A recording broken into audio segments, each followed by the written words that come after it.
Shabbat Shalom, boa tarde. Estamos iniciando a tarde com a Torá, nesse dia sagrado do Shabbat. Hoje, pelo calendário gregoriano, nós estamos no dia 13 de novembro do ano 2021. E pelo nosso calendário judaico, nós estamos no dia 9 do mês de Kislev, do ano 5782. Hoje nós estamos no 7º dia da semana, e é a nossa sétima aliá, a nossa sétima leitura para o encerramento da Parashá semanal, a leitura final da nossa Parashá. Vayetze, que significa e ele partiu, referindo-se a Yaakov. E agora nós vamos aí encerrar a nossa Parashá desta semana, trazendo aqui os últimos acontecimentos sobre a partida de Yaakov com destino a Canaã, a terra prometida, e a perseguição de Lavã, que vai atrás de Yaakov, sendo que ele saiu de Harã sem se despedir, fugindo de Lavã, o enganador, né? Aquele que tem as artimanhas para enganar, né? Então, vamos à nossa gota de sabedoria do nosso Rebbe Menachem Mendel, o tzadik da nossa geração.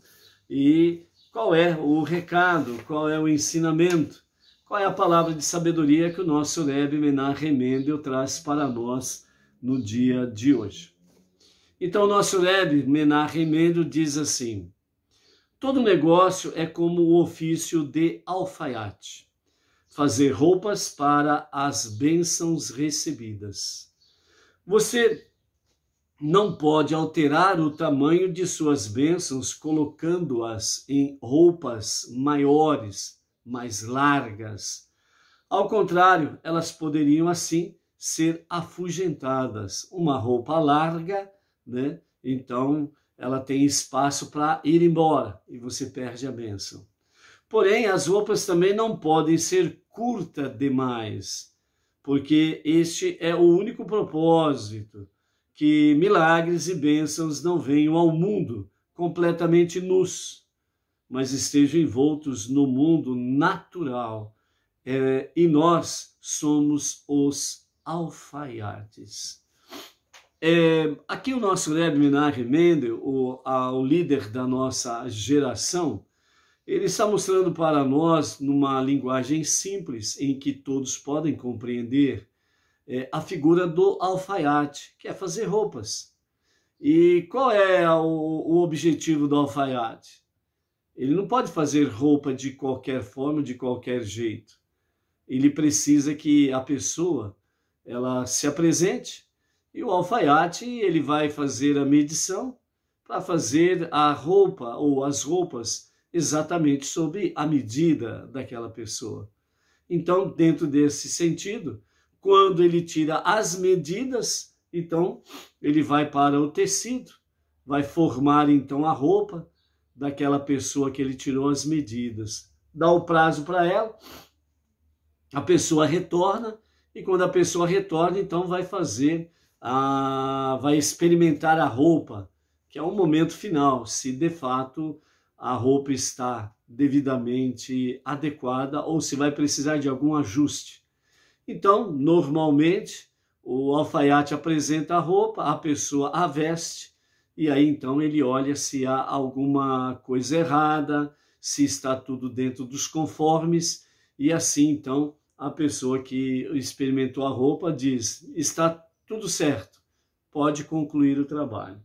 E aí então o alfaiate conclui o trabalho e entrega a roupa àquela pessoa, né? Pois as medidas estão corretas e a roupa serviu corretamente. Dentro desse aspecto, o nosso Rebbe Menachem Mendel diz: a roupa, nós somos os alfaiates. A roupa nós não podemos fazer de forma larga, porque isso significa que, de fato, sendo larga, então o braço, né, a manga, né, da roupa sai do braço, então fica esquisito. Isso significa que as bênçãos vão embora. Também não pode ser curta demais, porque aí não há espaço realmente para as bênçãos entrar. Então, desse aspecto, né, o nosso Rebbe Menachem Mendel, ele fala que o propósito, né, o único propósito é que milagres e bênçãos não venham ao mundo completamente nus, mas estejam envoltos no mundo natural. Isso significa que as bênçãos e os milagres divinos, eles precisam realmente que você se ajuste à medida para que as bênçãos possam se manifestar. Então, quando diz, e nós somos os alfaiates, somos nós que vamos exatamente ver a medida. Se o milagre vai ser grande ou pequeno, se ele tem significância ou não, qual é o significado das bênçãos e dos milagres em tua vida. Então, você precisa realmente se adequar às medidas da Torá e os seus mandamentos, para que as bênçãos e os milagres de Deus se manifestem em tua vida realmente de forma adequada. As bênçãos e os milagres não podem se revelar de formas nus. Puf! Não tem sentido. Então, por isso, verdadeiramente, né, o nosso Rebbe está dizendo, nós somos os alfaiates. Nós estamos fazendo as medidas. E isso depende como que você crê em Deus, como que você confia em Deus. Qual é a medida da tua confiança em Deus? Qual é a medida do teu contato com Deus? Qual é a medida da sua comunhão com Deus? Como é no seu dia a dia esta realidade? Então, é você que está moldando realmente as bênçãos e os milagres. Portanto, saiba adequadamente tirar as medidas, ou seja, saiba adequadamente estudar a Torá, as 7 leis universais e o cumprimento, a obediência, para que as bênçãos e os milagres de Deus acontecem na tua vida diariamente. Amém? Shalom, shalom. Vamos em frente? Então, hoje nós estamos na nossa 7ª Aliá, 7ª leitura, mais Mafitir, que é a leitura final da nossa Parashá semanal. A nossa Parashá semanal vai Vayetze, que significa e ele partiu, referindo-se de fato a Yaakov, né, que ele partiu, e então ele está a caminho do retorno, né, a Canaã, retornar à casa do Pai. Então vamos ver aqui o que nos fala sobre essa 7ª leitura mais Mafitir, com os comentários de Rashi, e depois nós vamos aí falar sobre o que os nossos sábios do Rabad traz com referência, como as estrelas no céu, os grãos de areia e o pó da terra. O que significa isso dentro da nossa Parashá Vayetze, ok? Então vamos lá, capítulo 31 de Bereshit, no princípio, Gênesis, capítulo 31 a partir do verso 43, e nós vamos até o capítulo 32 e o verso 3, que diz assim, Lavã, então, né, Yaakov, ele sai fugindo, né, da terra e da casa de Lavã, e quando Lavã é avisado, Lavã vai em perseguição a Yaakov, né, e a sua caravana. E então, antes dele alcançar Yaakov e a sua caravana, Deus se revela para Lavã em sonho e fala para ele de forma clara, né? Cuidado o que você vai fazer, até mesmo naquilo que você vai falar. Tome cuidado, né? Deus, ele se revela dessa forma e ele fala claramente para Lavã, eu estou com Yaakov. Cuidado o que você vai fazer e o que você vai falar, né? E aí então eles se encontram e dentro desse aspecto aí é mantido um diálogo entre eles e depois, né, que Lavã faz faz as suas, entre aspas, né, as suas acusações contra Iácov, né? Ele procura tirar, né, tanto Iácov e Deus, né, fora da parada dele, dizendo que Iácov tinha sido abençoado por causa dele, Lavã, né? E por aí afora vai, né? Sendo que essencialmente as bênçãos vêm de Deus, como diz a sabedoria judaica, o sustento, o nosso sustento para a nossa sobrevivência do dia a dia não está nas mãos de carne e osso. O nosso sustento, a nossa sobrevivência, ela está de fato nas mãos de Deus, as mãos divinas, né? Mas aqui quando Lavã, né, ele vem e coloca-se ali como aquele, né, que é o agente causador das bênçãos e da prosperidade de Iácov, também há um ensinamento que nós precisamos aprender dentro dessa realidade. Da seguinte forma, Iácov, ele é, de fato, o ambiente espiritual, o nível espiritual. Iácov representa o reino espiritual. Lavã, por outro lado, ele representa exatamente o mundo físico, o mundo secular e o mundo mundano. Iácov, quando ele estava a caminho de Harã, quando ele pernoita ali no monte Bet-El, e ele cobre a sua cabeça, né, em torno da sua cabeça, ele coloca aquelas 12 pedras que posteriormente, milagrosamente, Deus a faz com que elas se tornem uma única pedra, né? Então, dentro desse aspecto, Deus estava revelando para Iácov que ele teria de fato 12 filhos, seriam as 12 tribos de Israel, independente de serem 12 filhos com características e personalidades diferentes, eles teriam unidade. Por quê? Porque Iácov, ele teria todo o mérito de conduzi-los realmente à luz dos olhos de Deus, à luz da sua Torá e dos seus mandamentos.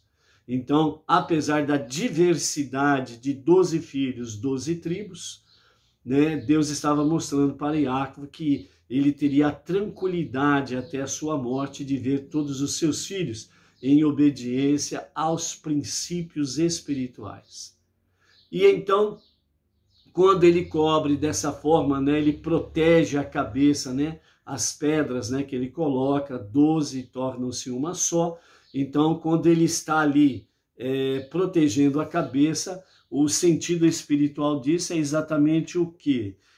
O sentido espiritual é que Iácov, ele estava disposto a entrar nos níveis mais baixos espiritualmente falando, que Harã, né, o domínio onde Lavã morava, Harã representa exatamente os níveis inferiores espirituais, representam exatamente as nações, o mundo secular e mundano e profano, obviamente, certo? Então, Iácov está mostrando essa realidade, que ele está consciente que ele vai entrar neste mundo físico, mundano, profano, de baixíssimo nível espiritual, ou quase nada espiritual, né? Quase nada espiritual. Então ele estava disposto a entrar, mas a sua cabeça estaria protegida, né? Ou seja, a sua mente estaria protegida contra toda e qualquer tentação, no sentido dele abandonar o mundo espiritual e entrar de cabeça no mundo secular. Então isso significa que ele estava disposto a proteger realmente a sua mente, a sua vida espiritual, né, à luz da Torá de Hashem e os seus mandamentos. Então, nesse aspecto aí de Iácov e Lavã, mostra para nós que Iácov, mesmo ele adentrando no mundo secular, profano, mundano, físico, material, de baixo nível espiritual, Todavia, ele se manteve no nível espiritual elevado e ele procurou tirar de Lavã e do seu mundo, ele procurou tirar faíscas positivas de sabedoria e aprendizado, sem se contaminar com os pecados de Lavã e do seu mundo.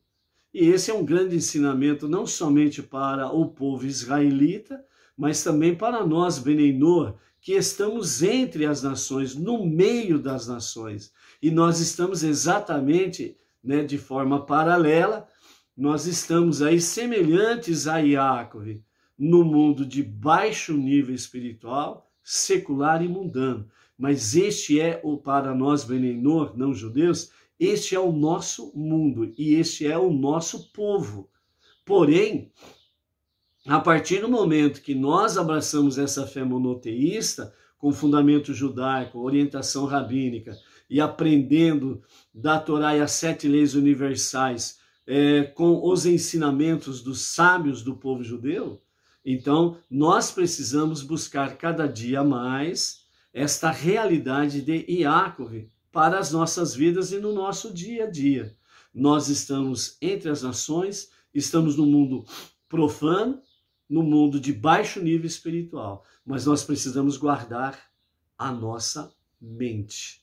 Precisamos guardar a nossa mente em Deus, em sua Torá e nos seus mandamentos, para que possamos tirar do mundo as faíscas positivas para um aperfeiçoamento espiritual e, ao mesmo tempo, transformando o mundo para ser a moradia de Deus.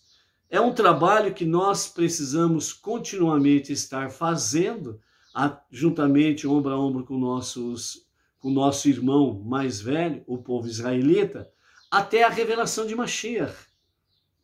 Porque nos dias de Mashiach, de fato, isso se tornará pleno e será perfeito.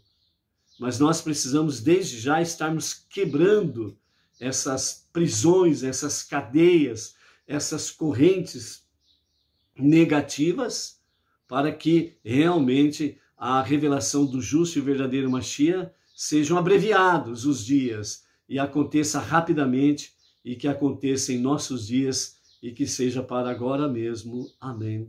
Amém. Ok? Então vamos aprender com Jacob a tirar de fato, as faíscas positivas deste mundo que nós estamos no meio deles, ok? Então, nesse diálogo todo, Lavã, ele faz as vistorias nas tendas das suas 2 filhas, das 2 servas das suas filhas, e procurando os seus ídolos, e não encontram, Aí Jacob, então, fala com ele a respeito de tudo aquilo que aconteceu nos 20 anos que ele esteve ali, e o quanto que ele padeceu por causa da inconstância, e das alterações de Lavã no seu comportamento.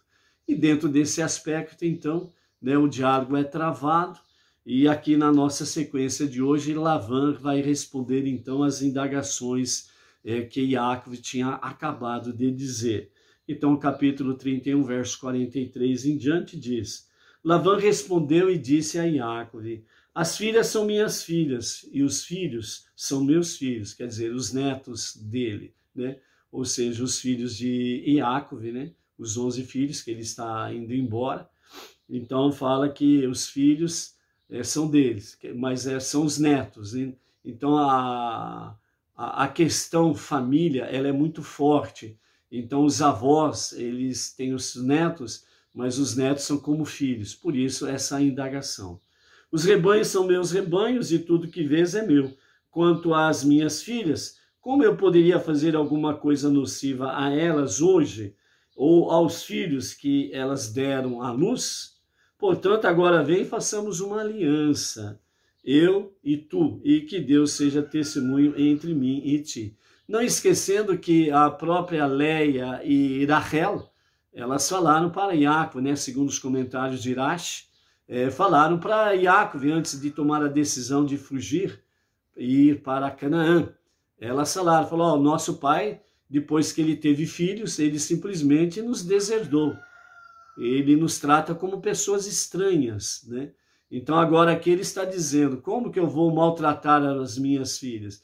Então Lavã, ele é enganoso, ele é ardil, né? Ele é muito ardiloso nas suas palavras e nas suas artimanhas, né? E por isso Iacov, durante os 20 anos, ele precisou guardar muito bem a sua mente para não cair na lábia de Lavã, né? Continuando, verso 44, portanto, agora vem e façamos uma aliança, eu e tu, e que Deus seja testemunha entre mim e ti. Né? Lavã aqui recorre ao Deus do avô de Iacov, né? Avraham, e do seu pai Isaac, e do próprio Iacov, a quem ele tinha grande temor, e Lavã percebeu isso nos 20 anos que ali ele esteve, né? Viu tudo que Deus fez através de Iacov. Então agora aqui ele dá uma boa apelada, né? Faz uma boa apelação e coloca, vamos fazer um pacto aqui e Deus, o teu Deus, vai ser a nossa testemunha. Verso 45, Iacov então tomou uma pedra e erigiu-a como monumento. Iacov disse a seus parentes, seus filhos, juntai pedras. E eles pegaram pedras e formaram um montão, e comeram ali sobre um montão. Lavã chamou Iegar Shahaduta, que significa montão do testemunho, em aramaico. Iegar Shahaduta. E Iacov chamou em hebraico de Galiad, ou Gilead. Lavã disse, este montão será testemunho entre mim e ti, por isso ele foi chamado de Gilead. E também a Mitzpah, que significa observatório ou mirante, pois Lavã havia dito que Deus vigie entre mim e ti, e quando estivermos fora do alcance da vista um do outro, e não pudermos observar um ao outro, para que não violemos nossa aliança. Se maltratares minhas filhas, negando-lhes seus direitos conjugais, ou desposares outras mulheres, além de minhas filhas, mesmo que não haja mais ninguém presente nos observando, sabe que Deus é testemunha entre mim e ti. Embora houvesse apenas sugerido que eles fizessem uma aliança, sem ter de fato participado do erguimento do monumento, Lavã disse a Iacov, eis que este montão e eis o monumento que erigi entre mim e ti. Este montão será testemunha e o monumento será testemunha de que eu não passarei em direção a ti além deste montão, e tu não passarás em minha direção além deste montão e deste pilar com intenção hostil. Podemos, porém, passar além dele com propósitos comerciais. Que o Deus de teu avô Avraham, os deuses do meu avô Nahor e os deuses de Terah, pai de Avraham e Nahor, julguem entre nós. Iacov jurou pelo temor de seu pai Isaac, ou seja, Iacov jurou apenas em nome do Deus do seu pai, né? Enquanto que Lavã apelou para tudo quanto é divindade, né? Iacov então abateu animais na montanha para um banquete comemorativo e convidou todos os seus parentes para comerem uma refeição juntos. O próprio Iacov abateu os animais a fim de seguir as leis da Torá do abate kosher. Eles fizeram uma refeição e pernoitaram na montanha, né? Agora, os capítulo 32, versos 1 a 3, que é o Mafitir, a leitura final da nossa paraxá. Lavã levantou-se cedo pela manhã, beijou os seus filhos, quer dizer, os seus netos, e as suas filhas, e os abençoou. Então Lavã se foi e voltou à sua casa. Iacov prosseguiu o seu caminho, e anjos de Deus, que ficavam posicionados na terra de Israel, saíram para saudá-lo e acompanhá-lo no regresso. uma vez que tinham a missão de reconduzir Iacove à terra de Israel, eles receberam permissão de Deus para sair de seus limites com esse objetivo e juntar-se aos anjos que o haviam escoltado até então. Quando os viu, Iacove disse: este é o acampamento de Deus, e chamou então aquele lugar de Mahanaim, que significa campos gêmeos, né? E aqui então nós encerramos a nossa sétima paraxá, né? A nossa paraxá semanal, Vayetze. Os ensinamentos racídicos, né? Nos fala sobre essa questão aqui em que Lavã e Iacove faz um montão de pedras e ali eles fazem um juramento. Então os nossos sábios, né, com o ensinamento da Hassidut, do Rabad, então eles falam que Iacove, né, representa o limite entre todo o mundo judaico e o mundo não judaico, né? Então Lavã é o mundo não judaico e Iacove o mundo judaico. E esse limite, né, que eles colocam ali, essa barreira que eles colocam ali, não é um muro de separação, né? Não é erigido ali uma muralha, você não vem para cá e eu não vou para aí. Mas era um montão de pedra, portanto, era uma entre aspas, né, uma divisória muito bem permeável, né? Dava para passar para lá e para cá tranquilamente. Então, segundo Rashi, ele fala que você não pode passar para causar danos, mas você pode passar para fazer negócios. Ou seja, um judeu deve realmente interagir com o ambiente ao seu redor, mas não de uma maneira que cause dano espiritual ao não judeu. Ao contrário, ele deve lucrar espiritualmente com essa interação, treinando seu olho para perceber como a existência física do mundo é renovada por Deus a cada instante. Ou seja, o Deus dos judeus é o mesmo Deus para toda a humanidade, né? Quem criou alguma separação nesse sentido aí foram algumas lideranças religiosas do mundo de Lavã, ou seja, do mundo não judaico, né? Que até pouco tempo atrás, né, vamos dizer, uns 30, 40 anos atrás, aí, o judeu era tido como algo, vamos dizer assim, algo para a visão do grupo de Lavã, né, das nações não judaicas, né, vários segmentos religiosos aí falavam que não podia ter contato nenhum com o judeu. Tanto é que eles pregaram por muito tempo, né, que o Antigo Testamento é uma coisa ultrapassada. É a coisa lá antiga, isso daí é lá para trás. Isso daí não tem mais valor para a atualidade, porque nós estamos na graça, né?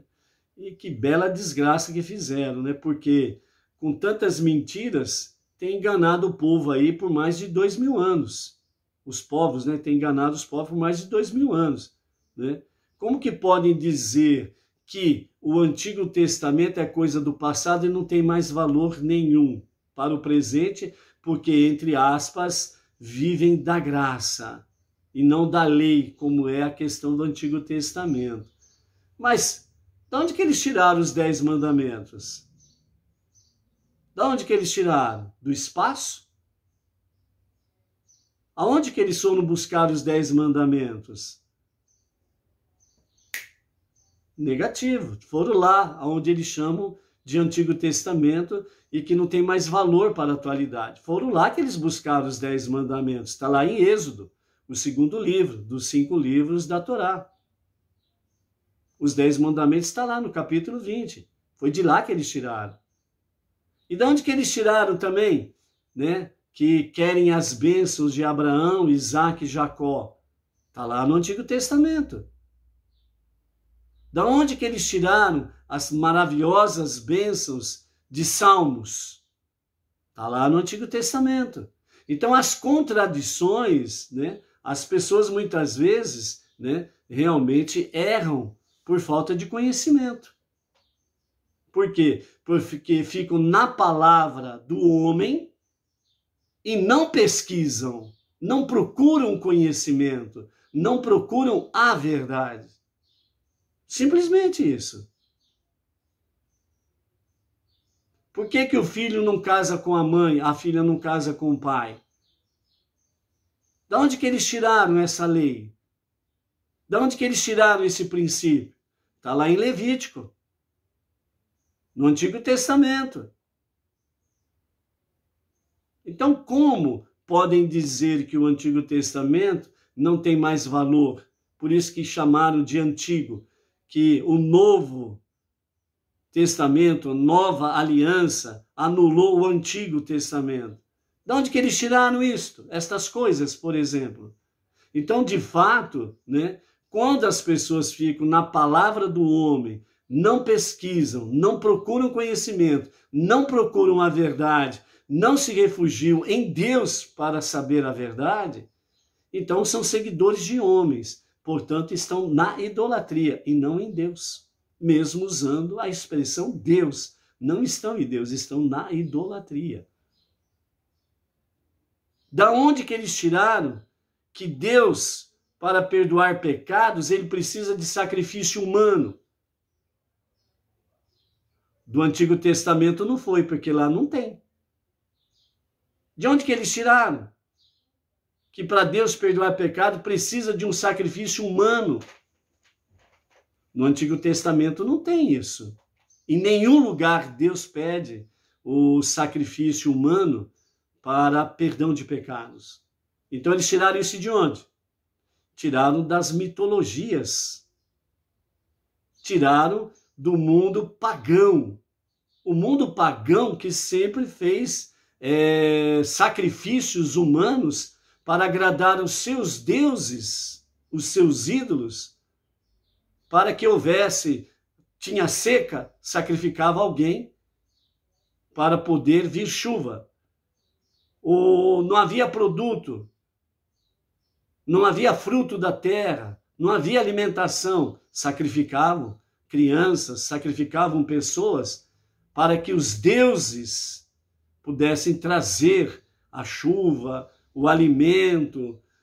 As mulheres estéreis sacrificavam alguém para que o Deus da fertilidade, por exemplo, viesse fazer com que as mulheres se tornassem férteis, e assim sucessivamente. Então, de onde que eles tiraram que precisa de sacrifício humano para perdão de pecados? Do Antigo Testamento, que não foi. Se não tiraram do Antigo Testamento, tiraram de onde?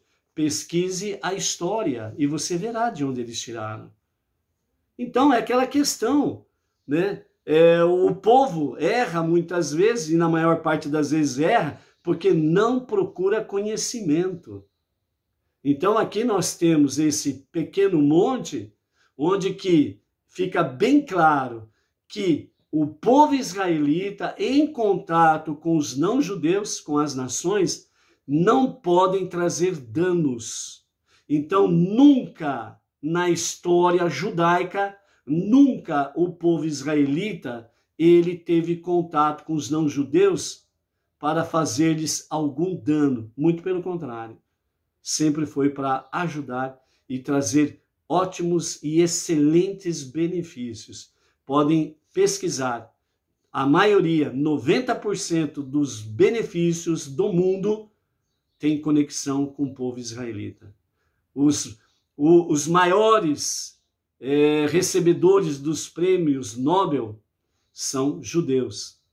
Então, tudo está conectado, né, naquilo que é de bom para a humanidade, está conectado com a nação israelita. Então, é essa realidade aqui, dentro desse aspecto aqui, sobre a questão de Lavan, que representa o mundo não judaico, e Yaakov, que representa o mundo judaico.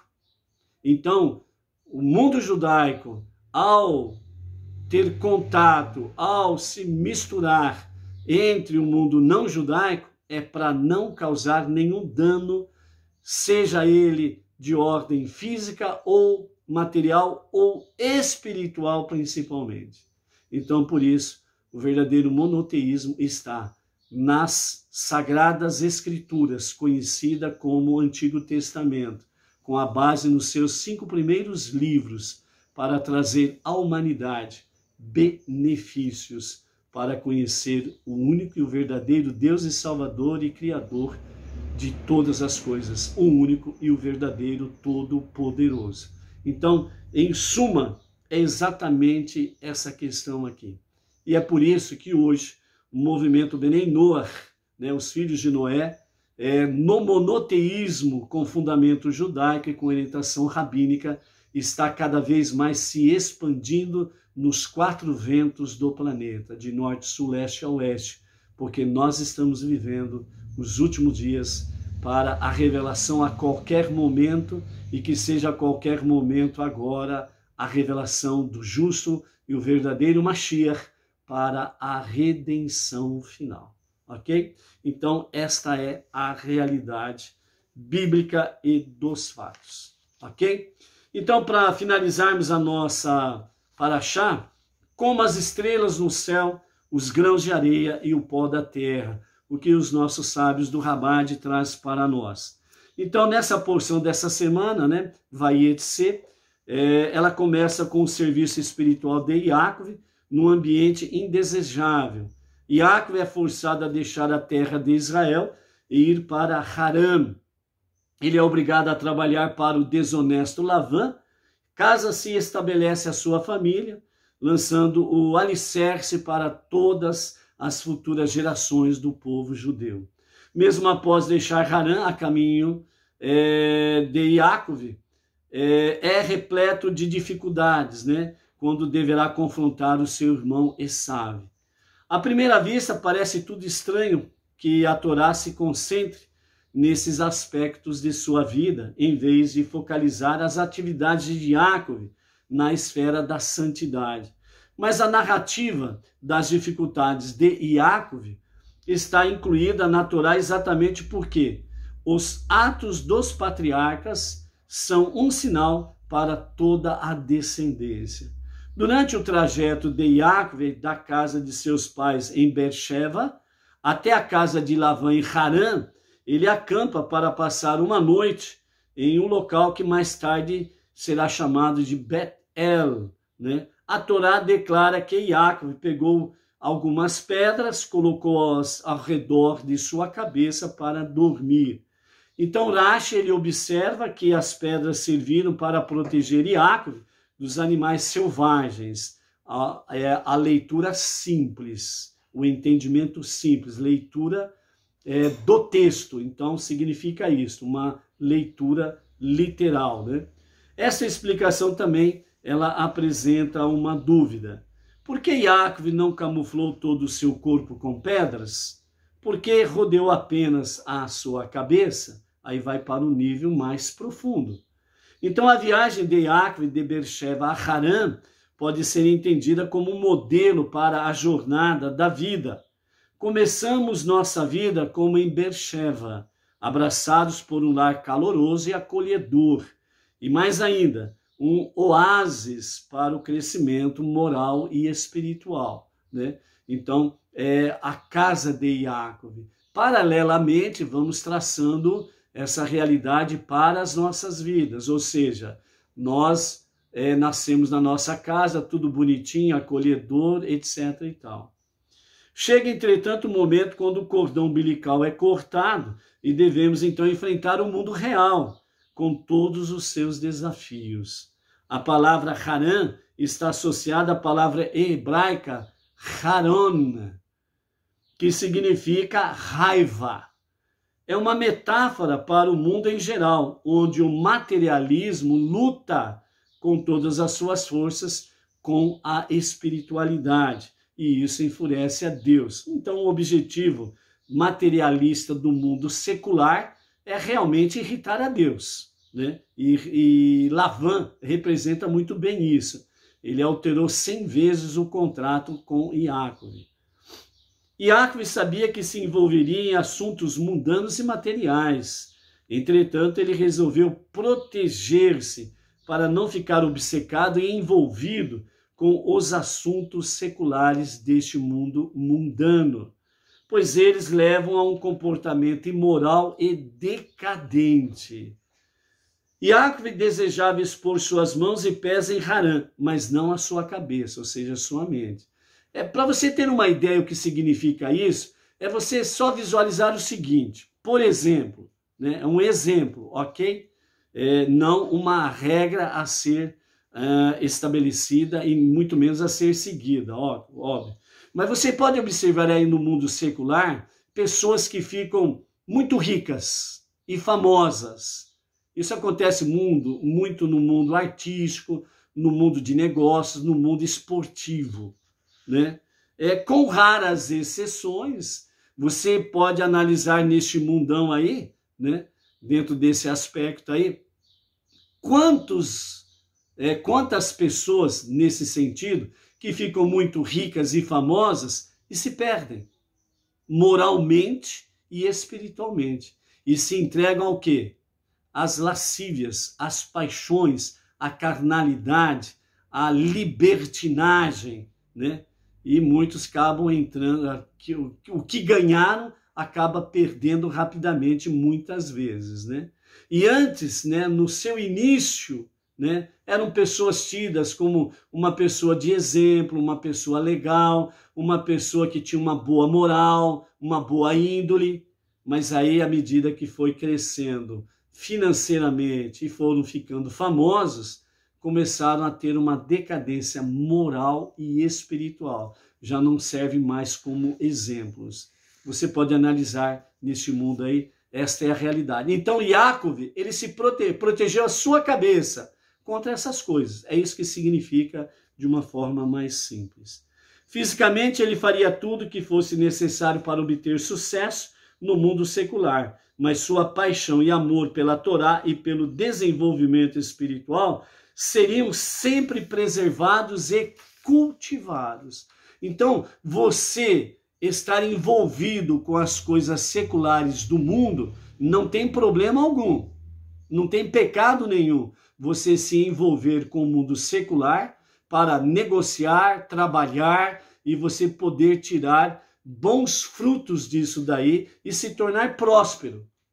Então não há problema algum nisso, não há pecado nenhum nisso, desde que você não faça de forma ilícita, desde que você não faça de forma imoral, decadente, indecente, envolvendo-se cada vez mais aos baixos níveis de pecados. Mas se você preserva a sua mente, ou seja, você preserva realmente a sua mentalidade, a sua consciência em Deus, na família, e segue nesse temor a Deus, então Deus, além de abençoar tudo aquilo que você fizer, você vai adquirir realmente bons frutos e sempre com decência, com moral e com boa espiritualidade. Dessa forma, então, quando Iacove escolheu naquele lugar, né, para deitar e dormir, era a primeira vez que ele dormia em muitos anos. Aprendemos que durante os 14 anos que ele passou a dedicar-se à casa de estudos, né, ele dormia muito pouco. E depois dos 20 anos que ficou lá com Lavan, ainda dormia muito menos, mas ficava sempre recitando, segundo os nossos sábios, ele sempre recitava salmos, né, do livro de Terrilim. Então ele sempre estava citando os salmos.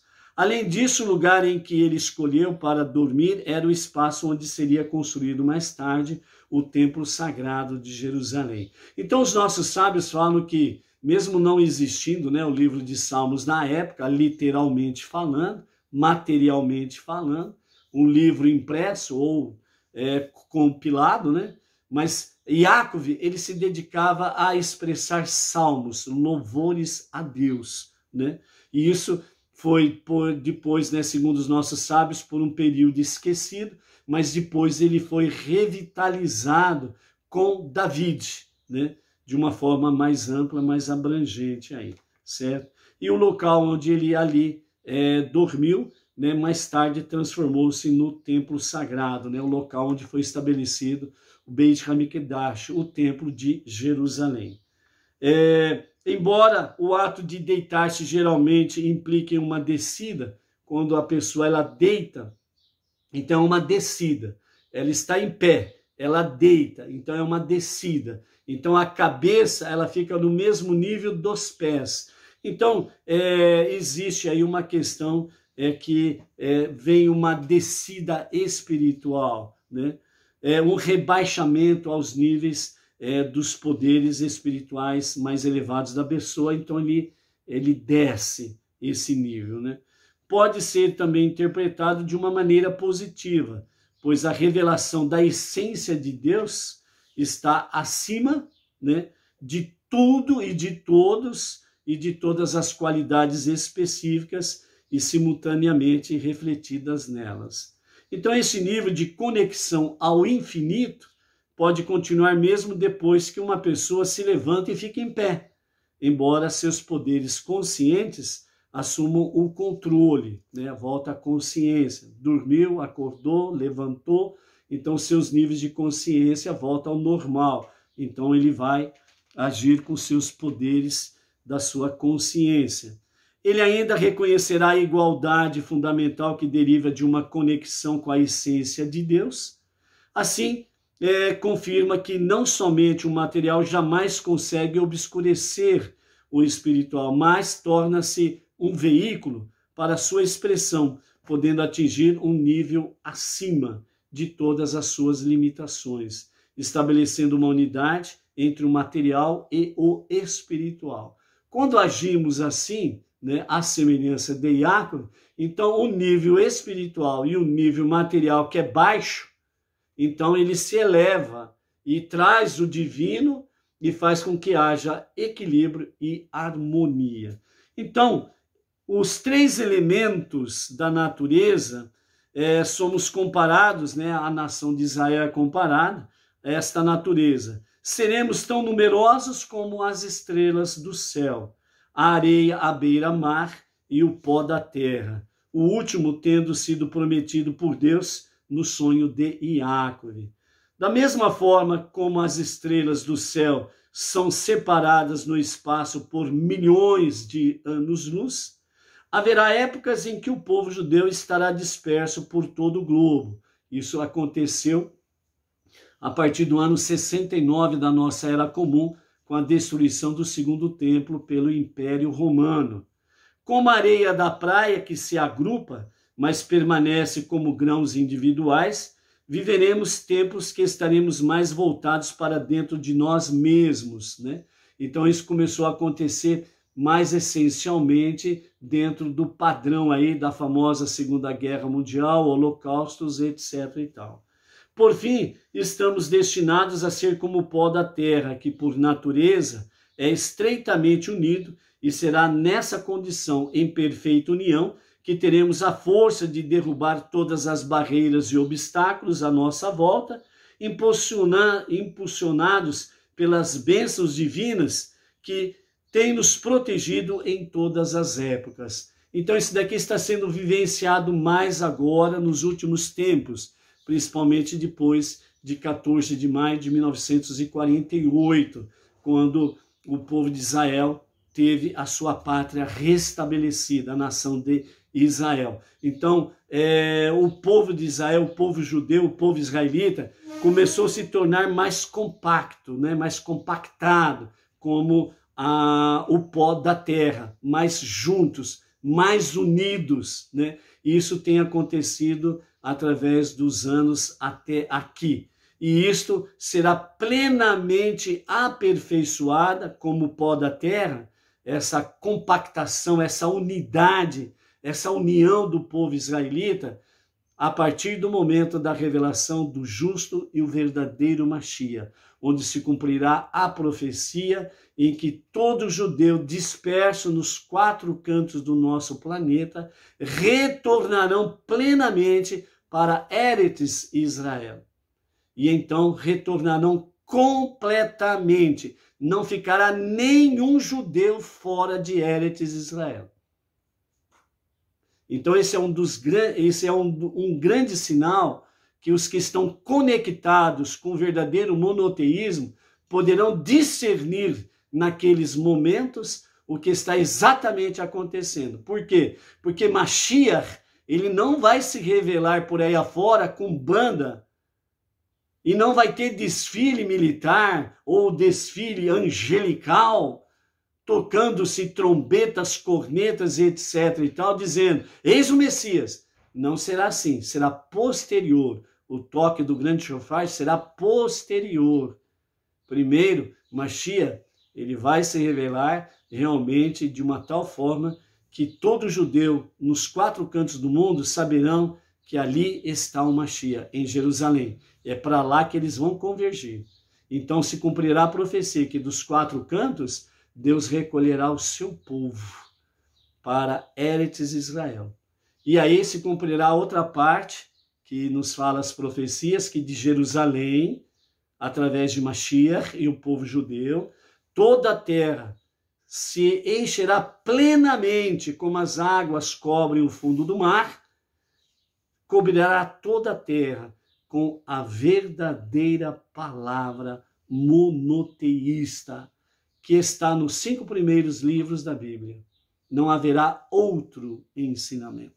O verdadeiro e único ensinamento será estabelecido nos 4 cantos do planeta. Então, amados, vai etc. E ele partiu. Por isso, proteja a sua cabeça, a sua mente, a sua consciência divina e a sua consciência de família, que é um grande ensinamento que aqui nós aprendemos com Yaakov em Vayetse. Por isso, proteja a sua mente, proteja a sua cabeça contra as artimanhas de Lavã no meio das nações que estão presentes aí. Seja forte, seja luz, um bom encerramento de Shamat, né? Não esqueça, às 19 horas nós estaremos ao vivo de Bauru para a Havidalá. Então esteja conosco logo mais às 19 horas para o encerramento do Shabat. A Havidalá, diretamente de Bauru para o Brasil e para as nações. Shabbat Shalom, até mais.